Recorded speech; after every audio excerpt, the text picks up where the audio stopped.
Bunga. Kadang aku merasa hidup ini terlalu berat untuk kujalani. Setiap hari aku bangun dengan perasaan kosong, seolah semua warna hilang dari hidupku. Aku mencoba tersenyum di depan orang lain, tapi di dalam hatiku terus bertanya, kenapa rasanya begini? Depresi membuatku sulit percaya diri dan sulit melihat hal-hal baik yang sebenarnya masih ada di sekitarku. Aku tahu, aku tidak boleh menyerah, tapi langkah kecil pun kadang terasa seperti beban besar. Namun di balik semua ini, aku masih punya harapan kecil yang terus aku genggam. Aku ingin sembuh, aku ingin kembali merasakan kebahagiaan seperti orang lain. Meski lambat, aku terus mencoba memahami diriku dan menerima bahwa tidak apa-apa kalau aku belum baik-baik saja. Aku, Afria. Setiap kali berada di keramaian, dadaku mulai sesak. Tanganku dingin, dan pikiranku penuh ketakutan yang sulit dijelaskan. Aku takut dinilai orang, takut membuat kesalahan, bahkan takut berbicara meski hanya satu kata. Anxiety membuat hal-hal kecil terasa seperti tantangan besar yang menakutkan. Namun di dalam hatiku, aku tahu bahwa rasa cemas ini bukan berarti aku lemah. Aku hanya sedang berjuang melawan sesuatu yang tidak terlihat. Aku mencoba belajar mengenali kecemasanku dan menghadapi sedikit demi sedikit. Walaupun sulit, aku ingin suatu hari nanti bisa berdiri tenang tanpa dihantui rasa takut pada orang-orang di sekitarku.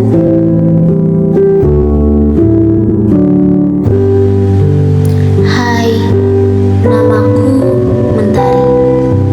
Hubunganku dengan makanan tidak pernah sederhana.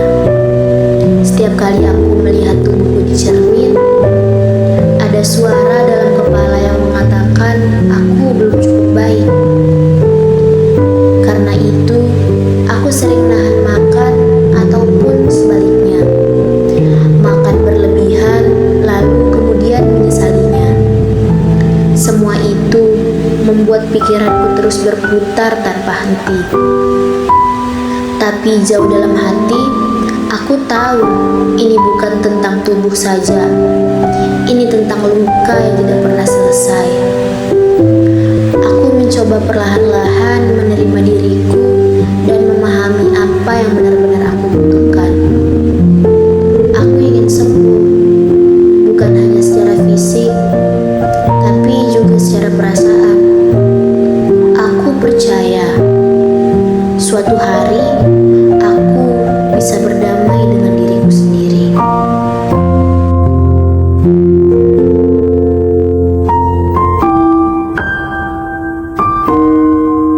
Aku indah.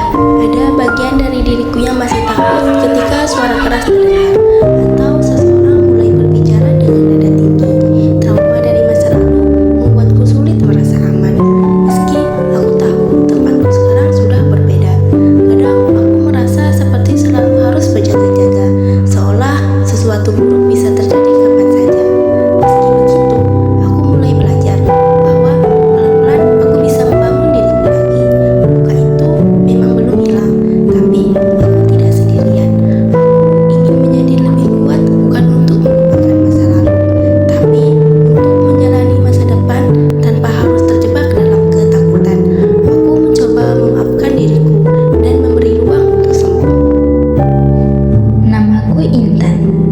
Malam hari bukan waktu istirahat bagiku. Aku sering berbaring lama sambil memikirkan tugas, nilai, dan semua ekspektasi yang terasa menumpuk di pundakku. Mataku lelah, tapi pikiranku terus bekerja tanpa henti. Insomnia membuatku menjalani hari dengan tubuh letih dan pikiran yang tidak benar-benar tenang. Walaupun berat, aku masih mencoba mengatur kembali ritme hidupku. Aku belajar bahwa tidak semua hal harus sempurna dan tidak apa-apa untuk mengambil jeda.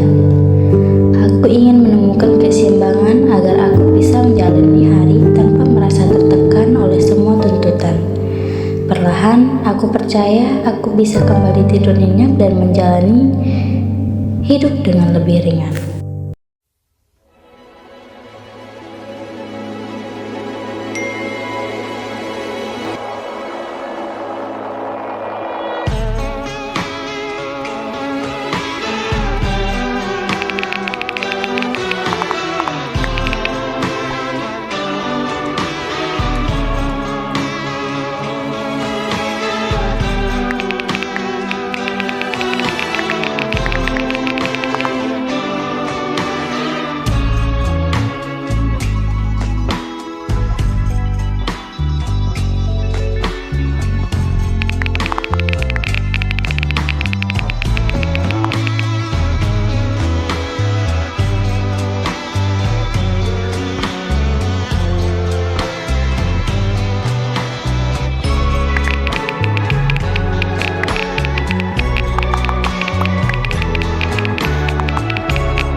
Untuk pertama kalinya, mereka mendengar bahwa yang lain pun terluka.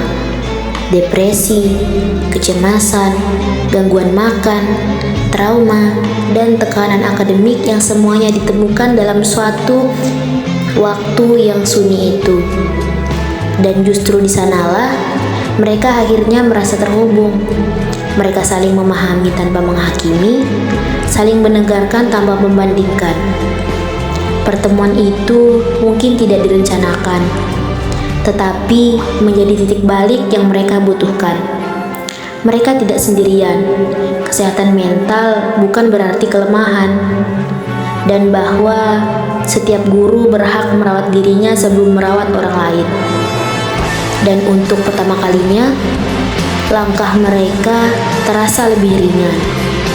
Karena untuk menjadi guru yang baik, mereka harus terlebih dahulu menjadi manusia yang peduli, termasuk peduli kepada diri mereka sendiri.